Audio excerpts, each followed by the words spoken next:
métier que j'exerce actuellement, c'est le métier de juriste d'entreprise, ce qui veut dire que je suis juriste dans une entreprise.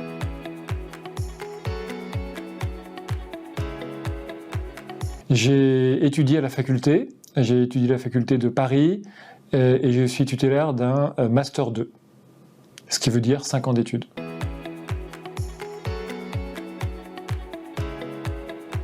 La principale voie d'accès, celle que je recommande, c'est d'aller à l'université et de suivre un Master 2. Il n'y a pas besoin d'avoir d'autres diplômes. On peut intégrer malgré tout le métier de juriste d'entreprise par différentes voies. On peut commencer par être avocat et après quelques années de pratique, devenir juriste d'entreprise. Mais ce n'est pas du tout un impératif. À l'issue du Master 2, vous pouvez intégrer une direction juridique.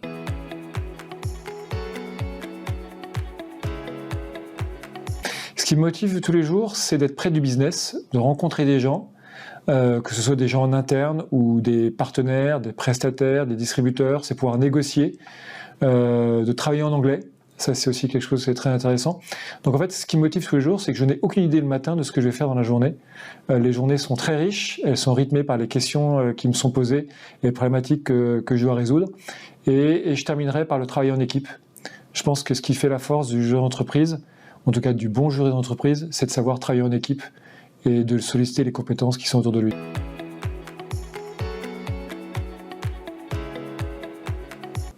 Alors je vous avoue que je n'avais pas une grande idée du métier de juriste d'entreprise quand j'ai commencé. J'ai commencé dans une société américaine qui s'appelle IBM, donc c'était pour le quartier général français. Maintenant, je travaille pour une société qui s'appelle Biomérieux et je suis au siège. Donc vous comprenez bien qu'il y a une différence entre travailler pour une filiale d'une société américaine que pour travailler pour le siège d'une société française. Donc les réalités sont très différentes.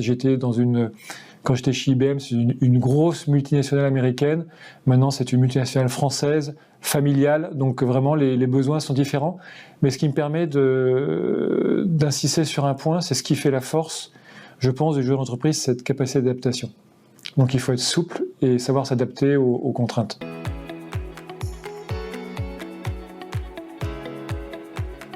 Des stagiaires, oui.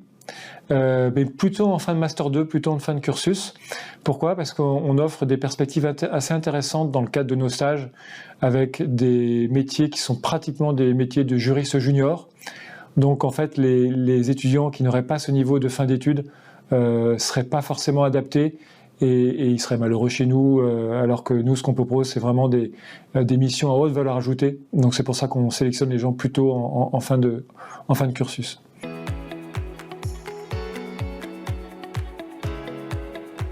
Je crois qu'il est bon de rapprocher l'entreprise de l'université et l'université de l'entreprise. À ce titre, j'ai souhaité enseigner à l'université pour bien comprendre quelles étaient les problématiques des étudiants. Et ce que j'encourage beaucoup, c'est qu'au-delà des cours très intéressants qui sont à l'université, notamment à l'UCLI, j'encourage vraiment les étudiants à faire des stages, le plus de stages possible. Enfin, pas forcément des très longs stages, mais des stages d'une semaine, 15 jours, 1 mois l'été. Pas forcément dans le métier de juriste d'entreprise, quels que soient les métiers du droit, que ce soit magistrat, notaire, avocat, huissier, mais faites-le, vous comprendrez ce qu'on attend de vous plus tard.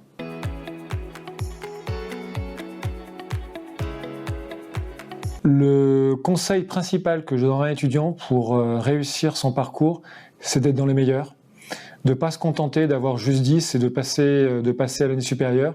Il faut vraiment avoir des mentions. Et pourquoi je dis ça ? C'est parce qu'en fait, le cursus est de plus en plus sélectif, notamment pour intégrer les bons masters et dans les bonnes universités. Il faut vraiment avoir un très bon dossier pour être sélectionné. Donc c'est vraiment un conseil qui n'est pas forcément évident quand on intègre l'université. On pense qu'il suffit d'avoir un 10, mais ce n'est pas du tout le cas. Donc vraiment, travaillez. Si vous travaillez régulièrement et beaucoup, vous réussirez. Sur la carrière professionnelle, moi, ce que j'encourage, c'est d'apprendre l'anglais, d'être très très bon en anglais, de faire des stages, de s'acculturer avec le milieu professionnel et surtout de voyager et d'acquérir une capacité d'adaptation très forte, parce que c'est vraiment ce qu'on attend du juriste d'entreprise d'aujourd'hui.